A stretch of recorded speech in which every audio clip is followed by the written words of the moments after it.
सभी भाइयों बहनों जो भी है सबको मेरा नमस्कार। मैं प्रभु हूँ, मैं शराबी। और जैसे कि सबकी हमारी कहानी है शराब को लेके।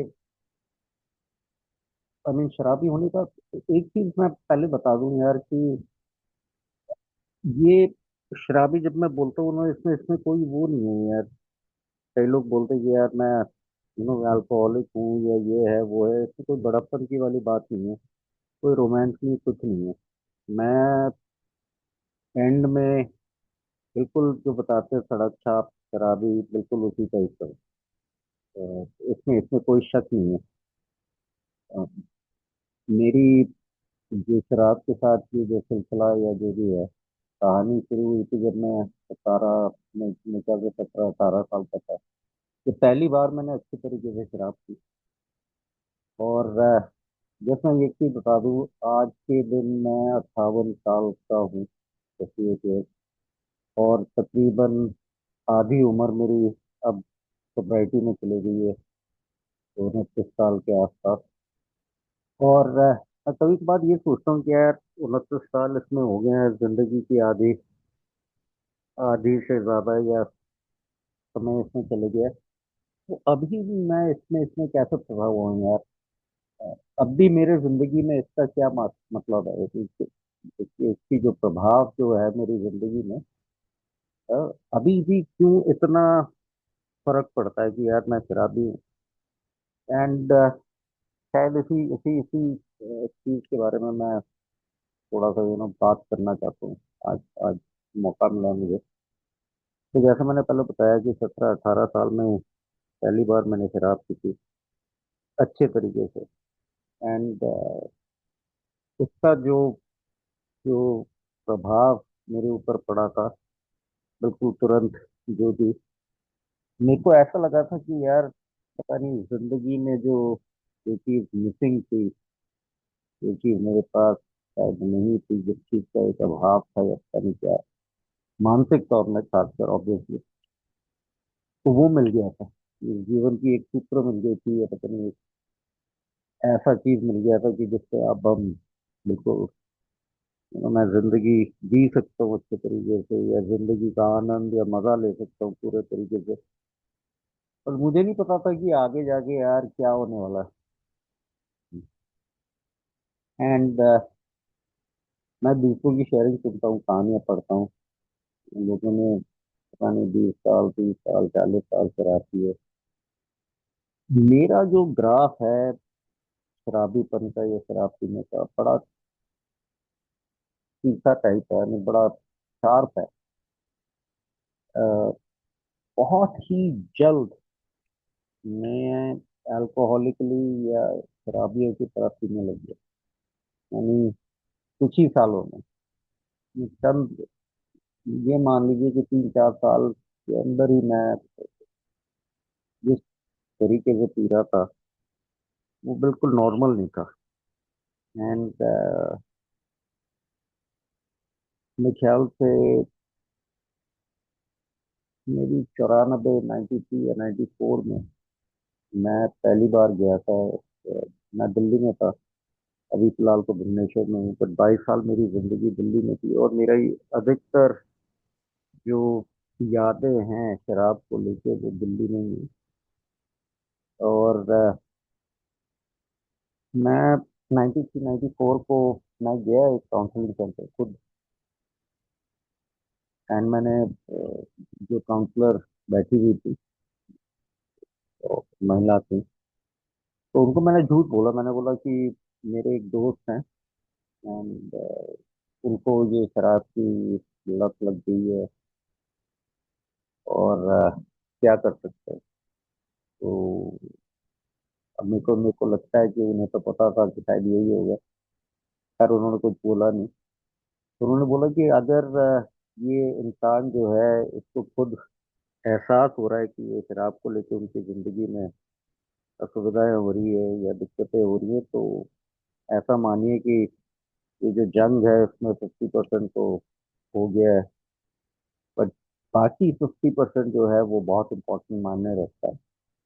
अब मैं अंदर ही चाहता था कि यार कोई मेरे को ऐसे प्रिस्क्रिप्शन लिख ले, कोई एक ऐसे दवा दे दे कि बस मैं खाऊं और तुरंत तुरंत ठीक हो जाऊं।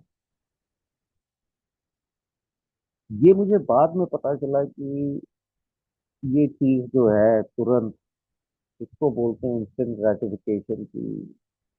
जो मेरी दिक्कत है उसका समाधान मुझे अभी चाहिए, तुरंत चाहिए। मुझे पता नहीं था, बट ये जो हमारी जो काउंसलर मैडम थी वहाँ पे, उन्होंने मेरे को बताया कि सर देखो, इसका जो है, इसके लिए एक मीटिंग होता है। आप चाहिए मीटिंग। और ये मीटिंग शब्द सुन के ही पता नहीं मेरे मन में बड़ा बहुत ही अफसोस, बड़ा क्या बराबर बहुत निराश हो गया मैं कि क्या मीटिंग है यार, मीटिंग में जाके मैं क्या करूँगा। उन्होंने बताया कि ऐसे लोग बाग बैठते हैं वहाँ पे और ये मीटिंग होती है, और आप जाके अटेंड करिए वगैरह। और ये ग्रुप थी हमारे दिल्ली में, जो चर्च में होती है, कनॉट प्लेस के पास। तो वो शायद उसी दिन था मीटिंग। मेरे पास कुछ पैसे और बचे हुए थे थोड़ी बहुत। मैंने जाके और एक बियर पी ली और फिर बैठा रहा। और तब मैं वकालत अपनी वो प्रैक्टिस करता था किसी सीनियर के अंदर। मेरे को याद है अच्छे तरीके से, तब भी वही कॉलेज कोर्ट मेरे पास थी, पहना हुआ था, डिफेंस कॉलोनी में था मैं, दिल्ली की। फिर शाम को मैं रात को पहुंच गया वहां पे मीटिंग पे। तो एक तब सीनियर मेंबर वो मिले। उन्होंने पूछा कि कहाँ है, मैंने बोला ये मीटिंग है। तो उन्होंने मेरे को बताया कि एक ही बताया जो आज भी मुझे बड़ा याद है साफ तरीके से। और ये मैं 93 94 की बात कर रहा हूँ। उन्होंने ये बताया कि यार यहाँ पे अगर आए हो तो गलती से नहीं आए। कि अगर आप इधर पहुंचे हो तो वो मिस्टेक नहीं है, वो गलत नहीं है, गलती से नहीं आए।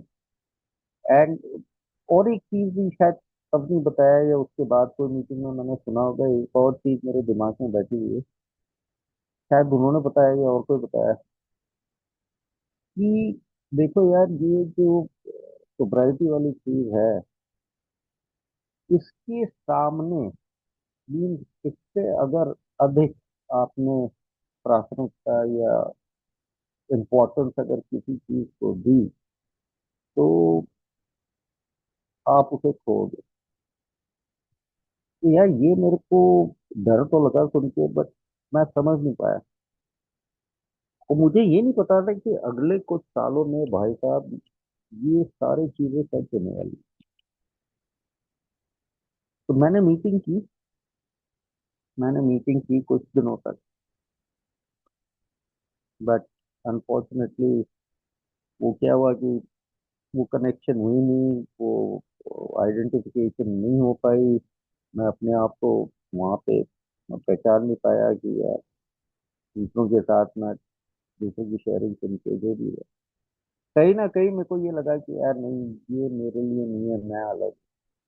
मैं दूसरों की बात सुन रहा था, शेयरिंग कर रहे थे, बट शायद पूरे तरीके से जो बताते हैं कि वो जो समर्पण या सरेंडर करना, वो एहसास नहीं आया कहीं।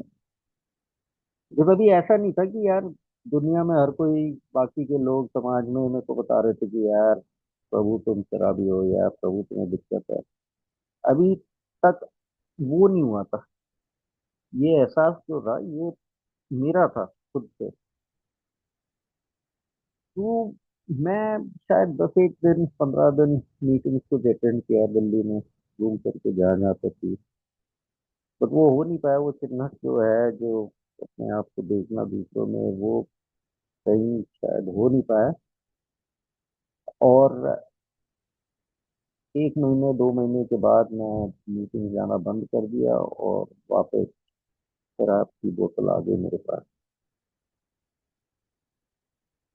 तो अब ये सिलसिला चलते गया 95 को मैं गया, विदेश गया, अमेरिका गया अपनी लॉ की पढ़ाई करने के लिए, मास्टर्स करने के लिए। तो मेरी तब तक ऐसा सिचुएशन हो गया था कि यार दिल्ली में जब मैं प्रैक्टिस करता था तो मेरे सीनियर बैठे रहते थे मेरे सामने, एंड ये छोटी सी हमारी वो गैराज में ही उनकी चेम्बर थी। और दिल्ली के गर्मी में पंखा लगा हुआ है, एसी एसी नहीं था। तो सीनियर सर बैठे हुए हैं, तो मैं इधर स्टील के अलमीरा के पीछे मेरा एक छोटा सा डेस्क था। मैं वहीं पे, मेरे को याद है ये अच्छे तरीके से। सुबह जैसे ही पहुंचता था ऑफिस, और उसके बाद 10-11 बजे मैं भागता था वहां से। और हौसका हौसका से फेंके सीधा जाके अपना खरीदा भैया, पर डिपेंडिंग ऑन जिस कितने पैसे थे मेरे पास, अ, पौवा हो या आधा हो, सीधा ले जाता था। और वहीं ऑफिस में सर बैठे हुए हैं, मैं यहाँ पे गर्मी में, और रम की बोतल में वहीं खोल के वो स्टील गिलास में डाल के। और आप सबको तो पता होगा, जब आप खोलते हो कि यार वो दारू की जो महक होती है, और वो पानी के साथ वहीं पे लगा देता था। एंड ऐसा शायद कोई जगह नहीं बचा होगा जहाँ पे मैंने यार दारू नहीं पी है या शराब नहीं पी है। तो ये मेरी हालत हो गई थी यार। पैसे रहते नहीं थे मेरे। अ, भाई साहब जो थे, अब वो शादीशुदा थे, उनमें से 3 साल बड़े थे। तो उनके जो साला जी थे, उनकी एक रूम होती थी, हम रहते थे मंदिर विहार में। मेरे को याद है, मैं उनके उनके कमरे में चले जाता। तो ये लास्ट लास्ट में 1 आध साल की बात कर रहा हूँ, 95 से पहले की। तो 93, 94 या जो भी है। और वहां पे जाके मैं पैसे वैसे जो भी है उनके पड़े रहते थे, या थोड़ी बहुत शराब पड़ी रहती थी, वो पी लेता था। जहाँ से भी वो पैसे ले लेता था, जो भी हो, चिल्लर जो बोलते हैं। हम्म, मेरे को तो तब, अब मेरे को याद है कि यार 18-19 रुपए में मिल जाती थी, तो हुआ मेरे को उतने चाहिए। ये जाके अपना ले आना, और उसके बाद फिर देखते हैं क्या करना है। तो एनीवेज, लास्ट के जो एक आध साल या 6 महीने थे, वो मैं जाना ही बंद कर दिया। काम पे जाना बंद कर दिया, और बस पड़ा रहता था बस मेरे यार में, अपने कमरे में पड़ा रहता था। और जैसे भी हो, दारू पे पीना। घर से पैसे आते थे, मेरी कमाई तो बहुत कम थी। तो और बिकॉज काम पे जाना बंद कर दिया था, तो पैसे भी नहीं थे, तो घर से जो भी पैसे आते थे, जो भी है, तो उसी को उड़ाना। And मेरे को याद है कि जब मैं लॉ पढ़ता था दिल्ली में, जब अपने आप को बड़े हीरो समझते थे, वहाँ पे गर्लफ्रेंड भी थी, ये भी थी, वो भी थी। तो वहाँ की जो हमारी जो कोऑपरेटिव हाउसिंग सोसाइटी थी वहाँ पे, तो वहाँ पे अच्छी खासी ग्रुप थी, लड़के लड़कियों की। हमारी एक गर्लफ्रेंड भी थी वहाँ पे। तो एक दिनों के घर में बैठते थे हम, बड़ा, हमसे काफी उम्र में थे, तो बड़े बड़ी अच्छी फैमिली थी, म्यूजिकल फैमिली थी। तो वहाँ पे बैठते थे, तो ये दो भाई थे बड़े, तो वहाँ पे काफी उम्र में हमसे बड़े थे। तो जो बड़े भैया थे, वो एक साइकेट्रिस्ट थे। एंड ये एफएमसी पुणे में उन्होंने अपना वो कर रखा था। और फिर जैसे होता है कि 5 साल आप सर्व करने के बाद उन्होंने अपनी वहाँ से वॉलंटरी रिटायरमेंट ले ली थी, और फिर वो करने वाले थे कुछ अपना। तो उन्होंने शायद मेरी, और वहाँ पे हम दारू पीते थे उनके घर में। तो उनका घर सब थे, अंकल आंटी सब मिल के होता था, बड़े वो बैठते थे शाम को, और म्यूजिक व्यूजिक बजाते थे। बड़ा अच्छा माहौल था। तो मैं जिस तरीके से पीता था, तो तब तो चल रहा था, तब तो हर कोई पी रहा है, और वो पार्टीज हो रही है, एवरी वीकेंड हो रही है, हर शाम मस्ती हो रहा है, ये हो रहा है वो। तो उन्होंने, वो बड़े भैया जो थे, उन्होंने एक बार मेरे को बताया था कि यार, अगर तेरे को कुछ किसी से अगर बात करनी है, या अगर कोई दिक्कत है, आई एम ऑलवेज देयर। उन्होंने ये बताया था कि यार मैं हूँ। अब ये चीज यार मुझे स्ट्राइक नहीं किया। ये चीज मेरे को समझ में नहीं आया कि क्या है ये, क्या देख रहे हैं मेरे अंदर। बट उन्हें पता था कि यार ऑब्वियसली उनके एक्सपीरियंस से, और ये कि भैया इस बंदे में तो कुछ गड़बड़ है यार, ये जिस तरीके से पी रहा है शराब। और सुनो, तब मेरे ख्याल से और 5 साल बाकी था, 4-5 साल बाकी था, जब मुझे सोसाइटी मिली है जो भी है। एंड ये लास्ट के जो कुछ साल थे, एनीवे, थोड़ा सा आगे हो गया मैं। तो 95 को मैं जैसे तैसे होके मैं निकल गया बाहर। मुझे सीनियर से बड़े जाने माने थे मेरे, जो दिल्ली में सुप्रीम कोर्ट में प्रैक्टिस करते थे, और इंटरनेशनली बहुत पॉपुलर थे उनकी रिकमेंडेशन के साथ। और मैं ये चीज़ बता रहा हूँ कि मेरी ये शराबीपन इतनी बढ़ गई थी कि बस एम्बसी में जाके वीज़ा अप्लाई करने के लिए भी मेरे लिए मुश्किल था। मेरे को एडमिशन प्रोसेस में फॉर्म फिलअप करने के लिए बड़ी मुश्किल था, और ये मैं शराब पी पी के करता था। और मैं उसी अवस्था में जाके मैंने अप्लाई की वीज़ा के लिए। एक बार मेरे को मना कर दिया था, दूसरी बार मैंने कोई जैक वैक लगाई थी अपने दोस्तों के थ्रू। एंड क्योंकि बड़े सीनियर लेवल में थे लोग, बात ऑब्वियसली अमेरिकन एम्बेसी में तो अदरवाइज वो सुनते नहीं है। तो खैर, हो गया वो चीज़ें। बिकॉज आप अपने क्या बताएं, अपने बैकग्राउंड के हिसाब से पिताजी, और इसके वजह से एजुकेशन बड़ी अच्छी थी। अच्छे स्कूल में पढ़े दिल्ली में। दिल्ली के मॉडर्न स्कूल बाराकंबा रोड में मैं था। फिर मैं बाद में, अच्छा, ये बताना भी जरूरी है कि यार, जो बताते हैं कि शराबीपन किस वजह से होता है, मैं अपने बारे में थोड़ा सा बताना चाहता हूँ। मुझे आज की टॉपिक जो है फ्रॉम फेयर टू फेथ, ये इसके साथ बहुत जुड़ा हुआ है। लोग बात सोचते हैं कि यार, ये बात मैंने भी सोचा कि यार, ये शराब आने के बाद मेरी जिंदगी खराब हुई, या पता नहीं मैं पहले से ही शराबी था। ये भी मैंने मीटिंग में सुना है आप सबसे। मैंने पहली बार जब मैं सुना कि यार, मैं तो शराबी पहले ही था, शराब मेरी जिंदगी में बाद में है। या लोगों ने बताया जैसे इंग्लिश में कि I was an alcoholic waiting to happen. ये जब मैंने पहली बार सुनी, मैंने बोला यार, ये बिल्कुल सही है। तो शराब मेरे जिंदगी में बेशक 18 साल में आई हो या जो भी हो, बट उससे पहले ही मैं शराबी था। अब इसका मतलब क्या है यार, कि मैं उससे पहले ही शराबी था, ये क्या, यही क्या बात है। तो मेरे को बताया गया कि यार, आप भय को देखें अपनी जिंदगी में, और किस तरीके से भय ने आपकी जिंदगी को कैप्चर कर रखा है, और आपके डिसीजन है, ये सारी जो निर्णय है और जिस तरीके से आपका चल रहा है, उसको आप थोड़ी सी पकड़ने की कोशिश करें। ऐसा मैं अपने अंदर झांकने की कोशिश किया, और मेरे को ये पता चला कि यार, हाँ ठीक है यार, मेरी जो अर्ली सबसे पहले की जो यादें हैं, जो भी हो वो 3 4 साल 5 साल जो भी है, तब मैं पहली बार अपने अंदर, और जो भी मेरी यादें हैं कि भय को लेकर, तो पहला मेरा सबसे पहले जो भय वाली बात थी, वो थी जैसे बच्चों का होता है कि यार, अपने सब माँ बाप से बिछड़ जाएंगे, या अपनी माँ बाप को खो बैठेंगे। तो वो मेरा सबसे पहले भय था, और वो मैं देख पाया, मैं उसको याद थी। आस्ते आस्ते जब मैं बड़ा हुआ, ठीक है, वो भय तो रहा, बट बाद में मैंने देखा कि यार, भय मेरे अलग अलग प्रकार के आने लगे। अब दूसरा भय ये था कि यार, स्कूल में फिर ये ठीक नहीं कर पाऊंगा, पढ़ाई नहीं हो पाएगी, फेल हो जाऊंगा, ये होगा वो होगा। तो ये सारी चीजें होने लगी। आ, थोड़ा सा बड़ा और हो गया, भाई ये भी आ गया कि यार, तो कि यार, लोग बाग दोस्तों के साथ, या कहीं तो मेरी एक्सेप्टेंस नहीं होगी, ये नहीं होगी, होगी। तो ये चलते रहा। बट भय तो अपनी जगह, भय को जो फेस करना है, वो मैं कभी नहीं कर पाया सही तरीके से।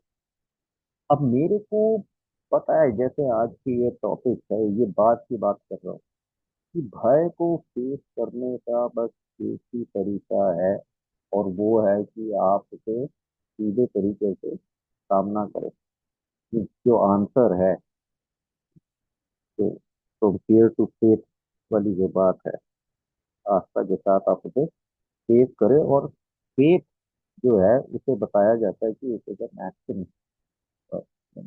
बिकॉज जहाँ पे आप एक्शन नहीं करते, तो ये फेथ चीज या आस्था चीज जो है, इज डेड, बेकार। तो मैं अपने जितने भी भय हैं, उनको सही तरीके से कभी फेस नहीं कर पाया। आस्ते आस्ते स्कूल कॉलेजेस में जैसे बढ़ती है, और स्कूल में अर्ली स्कूल में मैं अच्छा था, टॉपर में थे हम पहले पहले प्राइमरी स्कूल में छोटे बचपन में। बट जो doing the next right thing वाली बात है वो कभी मैं कर ही नहीं पाया, बैठ ही नहीं पाया। अभी बैठना है, अभी कुछ करना है, मैं कर नहीं पाया। मैं बचपन से ही मेरे अंदर प्रोक्रेस्टिनेशन वाली बात जो थी वो भरपूर थी, वो भरी हुई थी, वो बिल्कुल कूट कूट के भरी हुई थी मेरे अंदर। तो जैसे जैसे मेरी उम्र बढ़ी, जैसे जैसे ऊपर वाले क्लासेस में गया, तो ऑब्वियसली अनमैनेजेबिलिटी बढ़ते गई पढ़ाई को लेकर। बाकी चीजों में तो बढ़िया था, वो होनहार लड़का, बड़ा प्यारा था बच्चा, ये वो। मुझे बताते कि बचपन में बदमाश नहीं था, डेलिंक्वेंसी कुछ नहीं थी, ऐसा नहीं था कि स्कूल से भाग रहे हो, ये कर रहे हो, बदमाशी कर रहे हो, मारपीट कुछ नहीं था, छोटा सा बच्चा था मैं, स्पोर्ट्स में बड़ा होता, बड़ा बहुत तेज था, ये वो था, सारी चीजें अच्छी थी। बाहर से तो बढ़िया बढ़िया, फैमिली बहुत बढ़िया, मेरे को कभी चाइल्ड ट्रॉमा नहीं, कुछ नहीं। बहुत प्यार मिला, सारी चीजें हमारी, सारी ख्वाहिशें, ये वो सब कुछ सही है। बट ये जो चीजें हैं, ये प्रोक्रेस्टिनेशन की वजह से मेरी जिंदगी अनमैनेजेबल होते गई। अभी तक शराब का कोई जिक्र नहीं है, शराब बिल्कुल जिंदगी में आई नहीं। ऐसा भी नहीं था कि स्कूल कॉलेज में, एक स्कूल में भाग गए और शराब पी रहा हूँ, ये करो, बिल्कुल नहीं, बिल्कुल नहीं। सिगरेट वगैरह कुछ नहीं। तो इस सिलसिला में मैं अपने आप को मैं देखता रहा, मैं पढ़ाई वढ़ाई से पढ़ता नहीं था, पता नहीं इसकी वजह क्या थी क्या नहीं, मैं बैठ के पढ़ नहीं पाता था। अगर वो आज के हिसाब से जो बोलते हैं ADHD या ADD या पता नहीं क्या है, बस वो बैठ के पढ़ नहीं पा रहा था। और जैसे मेरे को बाद में पता चला कि यार शराबी लोग वैसे ही खाली इंटेलिजेंट तो होते ही हैं। किसी ने बताया था कि शायद एवरेज हमारी IQ थोड़ी सी बाकी जो जनसंख्या है उनसे थोड़ी सी ऊपर ही रहती है, बेहतर रहती है।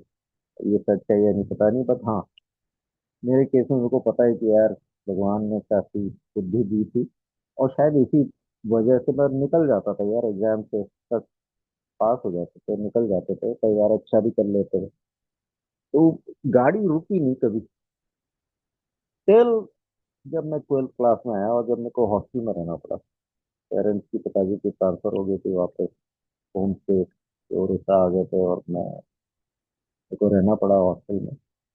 और भाई साहब, मैं 12th की बात कर रहा हूँ, 12th के बोर्ड 2-3 महीने रह गए थे। और मैंने जब अपने अंदर झांका, मैंने बोला यार मेरे को तो कुछ पता ही नहीं है। मैंने कॉमर्स ले रखी है, मैंने बोला यार मैं तो दे नहीं पाऊंगा, मेरे को तो कुछ पता ही नहीं है। मैंने भाई, ऐसा लग रहा था कि जैसे आप 8th या 9th क्लास के बच्चे को या 10th क्लास के बच्चे को आपने बोल दिया कि यार 12th की एग्जाम दे देते। बिल्कुल ये था, मैंने बोला यार मैं करूंगा क्या, अभी बिल्कुल फेल हो जाऊंगा। और ये जो 2-3 महीने हैं, देखिए 2 महीने थे फिर भी, बट मेरा दिमाग कैसा बोलता है, बोलता है यार ये 2 महीने में मैं कुछ नहीं कर पाऊंगा। मैंने बोला चलो मैं अगर ट्यूशन ले भी लेता हूँ, घर में बता भी देता हूँ मेरी ये सिचुएशन है, ये दिन के जो 10 घंटे 12 घंटे या पता नहीं 15 घंटे पढ़ने पड़ेंगे, हमसे तो नहीं हो पाएगा। तो मेरा दिमाग मेरे को ऐसे ही ऑलवेज करता था यार, ये नहीं हो पाएगा, नहीं हो पाएगा, नहीं हो पाएगा, और कर भी लिए तो यार 40-50% मिलेंगे, कहीं एडमिशन होगी नहीं कोई भी ढंग की कॉलेज में, ये बेकार है, ये बेकार है, करना कोई कोई फायदा नहीं है, मत करो। और ये सारा कुछ ऐसे बनाता रहता था, और इस वजह से भाई साहब मैं जिस दिन लास्ट डे था स्कूल में, मैं उससे पहले ही तक लिया, मैंने अपनी बोरी बिस्तर बांधी और वापस भाग गया घर। फिर यार दिल्ली से आ गया भुवनेश्वर, और मेरी हालत बुरी। तो घर में बोला क्या है, मैंने बोला यार मैं एग्जाम दे नहीं पाता, तो घर में बड़े अंडरस्टैंडिंग से, बहुत ही अंडरस्टैंडिंग है, ठीक है नहीं नहीं देना, नहीं देना, और कहते 1 साल ड्रॉप कर ले। और मैं 1 साल ड्रॉप किया, और मैं 12th जो है, मैं उड़ीसा में, पिताजी तब से भुवनेश्वर के पास और एक छोटी सी सिटी कटक करके वहाँ पे थे। मैं कटक में वहाँ पे कॉलेज में मैंने 12th प्लस 2 सेकेंड ईयर वो मैंने ज्वाइन की फिर से, और कॉमर्स से मैंने पिक कर लिया आर्ट्स को, एंड कर लिया। तब भी मेरा वही सीन था। अब ठीक है, आर्ट्स था तो पढ़ना था, तो यू नो लिटरेचर वगैरह जो भी थी चीजें थी इसी तरह से जैसे तैसे करके वो डिसेंट मार्क्स में। उसमें भी ऐसा नहीं कि सडनली मैं बड़ा होनहार छात्र बन गया और रेगुलरली पढ़ने लगा या जो भी है। फिर भी वही वही कॉन्सेप्ट, प्रोक्रेस्टिनेशन, लास्ट मिनट करना। बट उसके बावजूद भी मेरे को नंबर ठीक ठाक आ गए। तो ये करने के बाद मैं फिर से दिल्ली गया और फिर मैंने एडमिशन ले ली में। तो पर ये पैटर्न मैं बताना चाहता हूँ, ये पैटर्न मेरी जिंदगी में रही और ये ग्रेजुएशन में भी ऐसे ही रहा। जब जो करना है मैं नहीं करता था, लास्ट मिनट तक बैठता था। तो बड़े अच्छे अच्छे कॉलेज से मैंने अपनी ग्रेजुएशन की, बीए में हिंदू कॉलेज से। और वहाँ से ग्रेजुएशन करने के बाद वही नॉर्थ कैंपस में हमारे लॉ फैकल्टी में मैं ज्वाइन किया, लॉ किया। और जब लोग आप पूछते तो वैसा करना क्या आपने, मैं बोला हाँ वो कर देंगे ना सिविल सर्विसेज। हमारे पिताजी इसमें थे तो दिमाग में बैठ गया था कि यार हम देंगे सिविल सर्विस। अब जब हिंदी कॉलेज से हमने ग्रेजुएशन की तो सब्जेक्ट हमने ले ली थी सोशियोलॉजी। हमने बोला भैया ये है और ये लॉ है और ये दोनों में हम करेंगे, हम सिविल सर्विस देंगे। तो जो भी सुनता था, जिसको भी इसके बारे में आइडिया था, वो बोलता था हाँ यार ये सब कॉम्बिनेशन आप दे देंगे यार। बट कहीं ना कहीं मेरे अंदर ये था, ये भय था कि यार दूंगा कैसे, दादा इतना पढ़ना पड़ेगा उसके लिए बैठ के। अब बोले अगेन वही डर, वही आवाज मेरे अंदर, यार हमसे ना हो पाएगा, इतना तो हम पढ़ नहीं पाएंगे भैया बैठ के। अरे हम 1 घंटा नहीं बैठ सकते बैठ के पढ़ने में यार, ये तो सालों साल, हमारी पूरी जिंदगी हमने 1 2 दिन भर से एग्जाम से पहले बैठी। कहीं ना ये पता था कि यार वो डिसिप्लिन और ये जो कमिटमेंट है नहीं हो पाएगा। बस चलते रहो, झूठ बोलते रहो अपने आप से, दुनिया से। और बिकॉज जैसे मैंने पहले बताया थोड़ी बहुत बुद्धि थी, तो एग्जाम क्लियर कर लेते तो इसी हिसाब से हमने लॉ भी कर ली। और जब एग्जाम की बात आई सिविल सर्विसेज की, वो नहीं किया। तो हमने फिर अपने आप को झूठ बोला और दुनिया को झूठ बोला भैया हम लॉ प्रैक्टिस करेंगे, हम एनवायरमेंटल लॉ में ये करेंगे वो करेंगे वगैरह। और इन द मीन टाइम हमारी जो शराब जो पीने का था, जो लत थी, वो बढ़ते गई। बिकॉज मैं खुद से दौड़ रहा था, मैं दुनिया से दौड़ रहा था और मैं एक जीती जिंदगी जी रहा था। मैंने एक मुखौटा पहना हुआ था जिसके बारे में मुझे भी नहीं पता था। एंड बाहर तो बढ़िया दिख रही थी, बाहर तो सब कुछ बढ़िया दिख रहा था, बड़े हीरो थे हम तो, दिल्ली में थे, सब कुछ थी। अपार्टमेंट भी थी, पिताजी ने वो ले ली थी, वो जो कोऑपरेटिव सोसाइटी वाली नगीरवार वाली। वहाँ पे हम दोनों भाई रहते थे। बंदी भी आ गई थी। तो जिंदगी तो बहुत बढ़िया थी। और जब हमने अपना जब लॉ शुरू किया तो हमारी माता जी ने हमारे लिए एक मोटरसाइकिल भी खरीद दी थी। उन्होंने दोनों भाइयों को जैसे ग्रेजुएशन के बाद एक एक मोटरसाइकिल दे दी थी, तो हमारे भाग्य में थी RX 100। तो बिल्कुल हम हीरो बने हुए थे यार, और क्या चाहिए। दिल्ली में पढ़ रहे हैं, गाड़ी है, मोटरसाइकिल है, अपार्टमेंट है, बंदी है, सब कुछ है, बहुत बढ़िया। बाहर से तो बहुत ही अंदर था, पर ये अंदर का मामला जो था यार मुझे समझ में नहीं आ रहा था। बट एक चीज ये था कि यार जिस तरीके से जब जब मैं लॉ पढ़ रहा था, जिस तरीके से मैं शराब पी रहा था, कहीं ना कहीं मेरे दिमाग में आ रहा है कि भाई ये नॉर्मल नहीं है। तो 3 साल खत्म हो गए, लॉ भी खत्म हो गई। हमने दिल्ली में अपनी जो भी है लाइसेंस भी ले ली है, अभी भी दिल्ली बार काउंसिल के मेंबर भी बन गया। टाइम आ गया पढ़ने का, आई मीन काम करने का। और काम करने के लिए चाहिए कंसिस्टेंसी और डिसिप्लिन, के लिए वो भी हम किसी को ज्वाइन कर लिए। और वो भी जो हम ज्वाइन किए, इसी तरीके से ज्वाइन किए कि तो ये हमारी पैटर्न रह गई जिंदगी में कि मैंने अपने सारे दरवाजे बंद कर दिए और जो लास्ट दरवाजा या खिड़की रहता था बस उसी को लिया। और ये मैंने जिंदगी भर की। तो हमारे सीनियर जो थे बड़े अच्छे थे और बहुत फायदा मैं उठा सकता था इन टर्म्स ऑफ अपनी करियर वाइज। और हमने मेरे दिमाग भी चलता था वैसे। तो उनके पास हम पहुंचे, बिकॉज किसी ने हमारे को बोला था कि यार ये अच्छे हैं और हम उनसे बात कर लेंगे, तो हम उनके पास पहुंचे। पर मन तो हमारा और कहीं था। हमें समझ नहीं कि हम कर क्या रहे हमारी जिंदगी में। तो जब ये मामला बहुत ज्यादा हो गया, अपनी शराबीपन के लास्ट के 7 साल या 6 महीने में बंद कर दिया काम करने का। और जब मेरी ये जो रिलेशनशिप थी ये डामाडोल हो गई और टूटने से, तो तब हमने हमारे अपने आप को और एक गोली और एक गोला हमने पेला कि यार नहीं, हम जाएंगे बाहर विदेश, और विदेश हम करेंगे ये जो मास्टर है लॉ में, और सब कुछ ठीक हो जाएगा। तब हम जाके कोई बड़ी कंपनी में या पता नहीं कोई इंटरनेशनल ऑर्गेनाइजेशन में काम करें। और ये सारी चीज बस गोलियां ही थी, गोले थे अपने आप को, जो हम जिंदगी भर अपने आप को दे रहे हैं। तो बस वो यही चीज, या गोले या जो भी है, झूठे जो बताते हैं ना दिलासा, वो था। अभी तब तक हमारा हालत ऐसा था कि अब शराब ना पिए तो हमारी हाथे बस कांपने शुरू हो जाएंगे, ये कंडीशन में मैं गया बाहर। और मेरे बड़े अच्छे दोस्त थे अमेरिका में, तो वो आए, वो अपनी वाइफ के साथ आए, उन्होंने मेरे को पिकअप किया। और उस दिन उन्होंने, ये 95 अगस्त की बात कर रहा हूँ, उन्होंने बड़ा अच्छा खाना मेरे लिए बनाया था कि यार मुझे कह रहा है कि दिल्ली से इतने सालों बाद। तो और मैं पहुंचा हूँ वहां पे, मेरी इतनी सॉलिड विड्रॉल चल रही है बिकॉज मैं पिया नहीं हूँ, 2 दिन से नहीं पिया हूँ, और फ्लाइट में भी मैंने नहीं पी। तो मेरे को खाया ही नहीं जा रहा, तो मेरे को उल्टी आ रही है खाना देख के, और मैं हार्डली थोड़ा बहुत खाया। तो वो भी सोचे नहीं, पता नहीं क्या है यार, ये बंदा खा के नहीं खाया, ये नहीं है, ये बता रहा। पता नहीं ये अगले दिन उनके घर में छोटी सी पार्टी थी, लोग बाग आए, वाइन वाइन लेके आए, बियर लेके आए, और बस शुरू हो गया मेरा। और जो कुछ दिन था मैं उनके पास, वहीं से मैं अपने कॉलेज जाता था। तो मेरी ये जो, जिस तरीके से मैं शराब पी रहा हूँ, वो देख के मेरी जो दोस्त की जो वाइफ थी, वो भी बहुत अच्छी दोस्त है, उन्होंने मेरे को बोला, "अरे यार प्रभु, मेरे को लगता है तुम्हें दिक्कत है यार, यूर इन अल्कोहलिक।" और मैं पहली बार उनको मैंने बताया कि हाँ यार ये सच है, अल्कोहलिक, फिर क्या करना चाहिए तुम्हें, कुछ करो ये वो वगैरह। और तब तक मैं कुछ एक ये मीटिंग तो पहले अटेंड कर ली थी दिल्ली में। तो मैं वहाँ पे भी मैं मीटिंग करने की कोशिश की मैंने, मैं गया, मीटिंग अटेंड की, बट वो नहीं हुआ, हो नहीं पाया यार, वो बात सही नहीं। और एनीवे कुछ एक दिन उनके साथ रहने के बाद मैंने अपना ढूंढ लिया था एक जगह। अब पैसे थे नहीं, तो मैं अपनी ये मास्टर वाली प्रोग्राम ज्वाइन कर ली।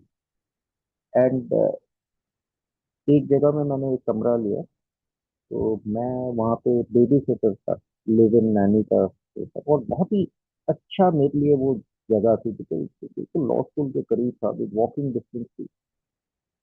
बड़ा सुंदर सा रूम था, बेसमेंट में उन्होंने दे रखा था अपने घर में। और मेरे को बस कुछ नहीं करना था, बच्चों का थोड़ा सा ख्याल रखना था। बच्चे नहीं, बिल्कुल बेबी नहीं थे, स्कूल में जाते थे ये वो। उनकी गाड़ी चलानी थी, मेरे लिए उन्होंने लाइसेंस भी बना दिया था। और भाई साहब इतनी, वहां पे अमेरिका में मैं उन बच्चों को, और कई बार उनके बच्चों के दोस्तों को, मैं शराब पी के जाता था और उनको गाड़ी छोड़ने। वो तो भगवान की ऐसी कृपा है कि वहां पे मेरी कोई एक्सीडेंट वगैरह नहीं हुई है। तो ये कंडीशन मेरी आ गई। तो फाइनली शायद उन्हें भी पता चला, बिकॉज वहाँ पे उन्होंने मना कर रखा कि ऐसा ही वो मत करना, सिगरेट वगैरह नहीं पीना। मैं नीचे उनके रूम में बैठे हुए वहीं वहीं घूमता था, वही शराब पीता था। हालत बहुत ही बुरा थी, और फाइनली वो भी हाथ से गया। वो मुझे निकालने उससे पहले नहीं निकल गया था। और इस दरमियान हमारी जो मैडम थी तब दिल्ली में, उन्होंने मेरे को बड़ा लंबा सा चिट्ठी भेजा, यही ये जो रिलेशनशिप है तब। और उसके लिए भी मैं रिस्पॉन्सिबल था, बिकॉज ब्लैकआउट के समय या तो शराब बहुत ज्यादा पी के, पता नहीं था उन्हें कॉल किया हूँ, क्या किया मुझे तो नहीं पता। अब बड़ा बुरा हाल था। और हमारी मैडम जो मेरे लिए वापस आई थी लंदन से या स्विट्जरलैंड से, उनका वहां पे नर्वस ब्रेकडाउन हो गया मेरी वजह से। एनीवे उन्होंने खत्म की ये रिलेशनशिप, और मैं चलता गया अपने। तो एनीवे फास्ट फॉरवर्ड कर देता हूँ बिकॉज टाइम भी हो गया। मेरा जो लास्ट स्ट्रेच था ये शराब का, इसके बारे में मैं बता दूं। लास्ट स्ट्रेच मेरा ये था कि 96 के एंड, तकरीबन 96 1996 के, अगर आप 6 7 या 8 महीने लास्ट के पकड़ लीजिए, और 97 के पहले 2 3, यानी कि 10 महीने स्ट्रेट मैं बस एक कमरे के कोने में पड़ा रहता था, और मेरी डेली डेली हर रोज की जो मैं पीता था, तब मैं हार्ट से रन से मैंने चेक कर लिया था, तो दिया, बिकॉज मैं पूरे दिन भर पीना चाहता था। मैं रोजाना 32 से 36 कैन बियर पी रहा था एवरी डे, 10 मंथ। और बीच में अगर मेरे को पैसे थोड़े से और मिल गए, या मेरे को हार्ड लिकर मिल गया, तो याद है कि कभी कभार 1 गैलन पूरी एसएसपी वोडका कहीं मिल जाती थी, तो वो ले आता था, जो भी करता था वो भी उड़ा देता था। और मैं सबसे सस्ती से सस्ती शराब या बियर लेके आता, तो मुझे चाहिए थी क्वांटिटी, और मेरे पास पैसे नहीं थे कि मैं क्वालिटी ले जाऊँ। एंड पैसे भी खत्म हो गए थे। पता नहीं किस तरीके से मैं करता था ये सारी चीजें, जो बताते हैं कि बैग बोरो फील करता हूँ। मैंने अपने रूममेट जो थे, उनकी क्रेडिट कार्ड से भी मंगवाई है दारू, मैंने खरीदी है दारू, पकड़ा गया हूँ, बड़ी टेस्टी दी हुई है। अब मैं जिस बैकग्राउंड से आता था, ये जो भी मैंने ज्यादा नहीं किया, मैंने ज्यादा चोरी या ये या वो सारी चीजें नहीं की थी, तो ये जो कुछ इंसिडेंट थी, ये बहुत ही मेरे को बड़ा बहुत ज्यादा शर्म आती, पर फिर भी मैं अपने आप को रोक नहीं पाया।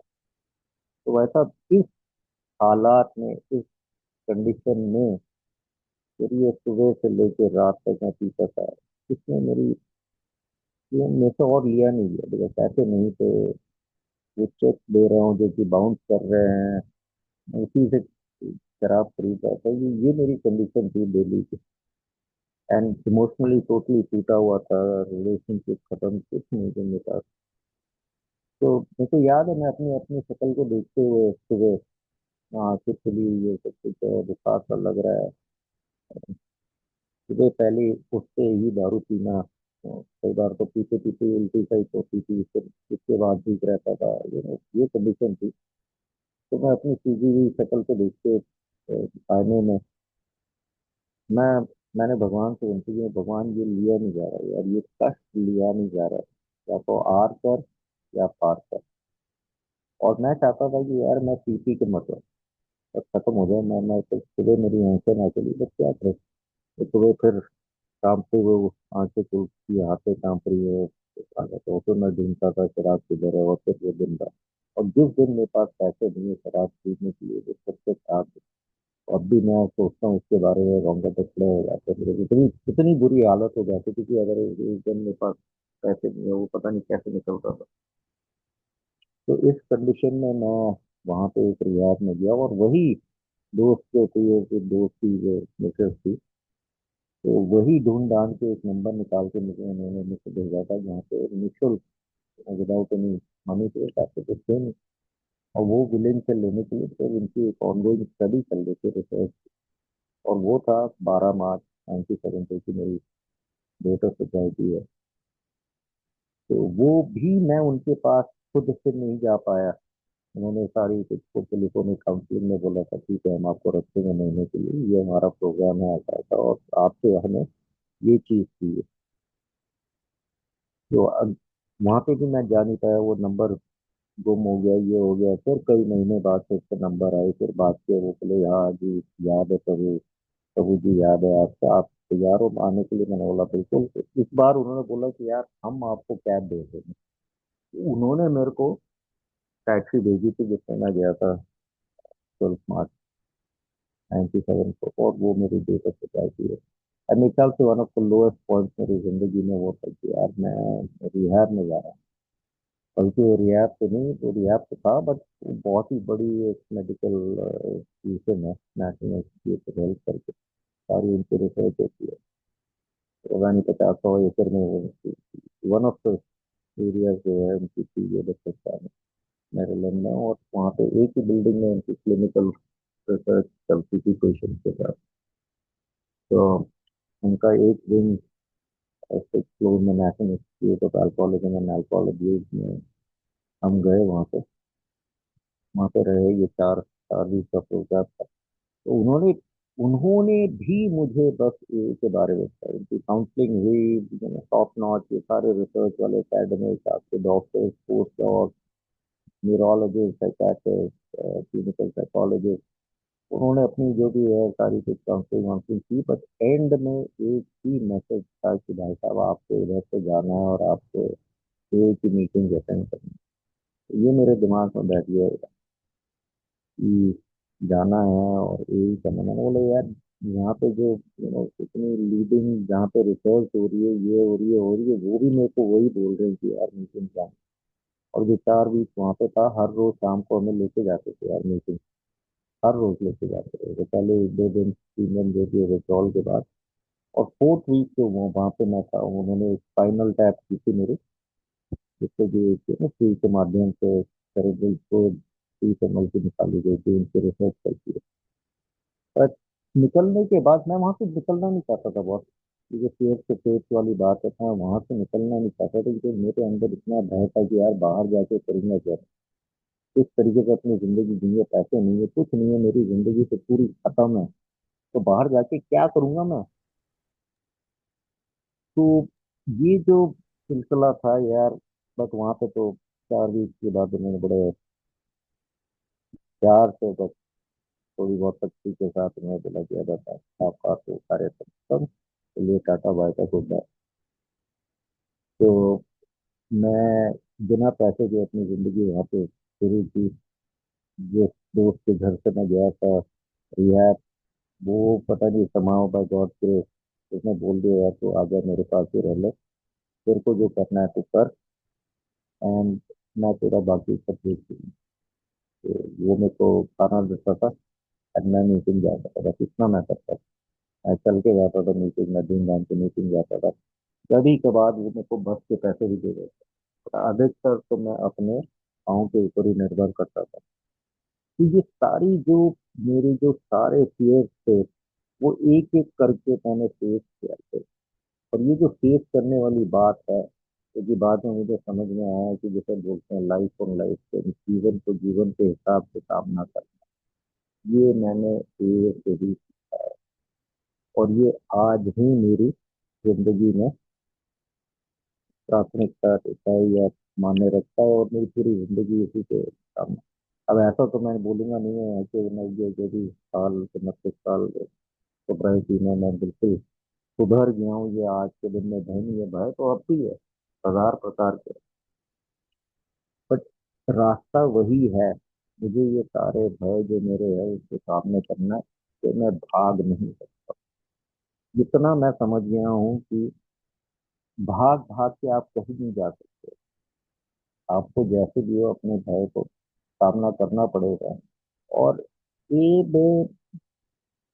बहुत सपोर्ट मिला मुझे, कि मैं अकेला नहीं हूँ, आप सबका मुझे साथ मिला। और मेरे को बड़ी एक सुंदर, बहुत ही शक्तिशाली प्रोग्राम मिली, जिसको हम बताते हैं ये 12 कदम जो है, 12 पहरे जो है, इसके माध्यम से मैं अपनी सारी चीजों को सामना कर पाऊँ, अपनी जिंदगी को सुधार पाऊँ। आज के दिन में बड़ी सुंदर एक जिंदगी, एक ऐसे जिंदगी मैं जी रहा हूँ जो कि शायद मेरे कल्पना, मेरे सपनों के बाहर था।